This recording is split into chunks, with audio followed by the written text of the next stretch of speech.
இந்த முருகனுக்கு ரொம்ப உகந்தது இந்த கிருத்திகை விரதம் சொல்றாங்க இல்ல, அது எதனால அப்படி சொல்றாங்க? கிழமையில செவ்வாய்க்கிழமை, திதியில சஷ்டி திதி, நட்சத்திரத்துல கிருத்திகை முருகனுக்கு உகந்தது. இது கந்த புராணத்திலேயே வருது. ஆமா, சிவபெருமான் வாக்காவே இருக்கு.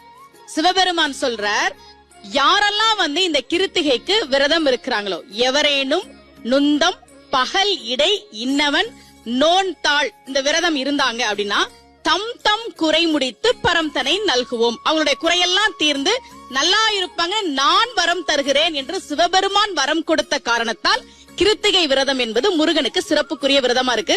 ஒரு வேல் கொடுத்தீங்க, சுடுவது சூடு, ஆமா, சுடுறத சூடுன்னு சொல்லுவோம். ஆமா, படுவது பாடு, நான் என்ன பாடுபடுறேன்றத படுற கஷ்டத்தை சொல்லுவோம். அது மாதிரி வெல்வதுதான் வேல் என்று மாறியது. சபாஷ். சோ வெற்றியவே கையில கொடுத்திருக்காரு அவரு. ஆமா, சபாஷ். தேங்க்யூ.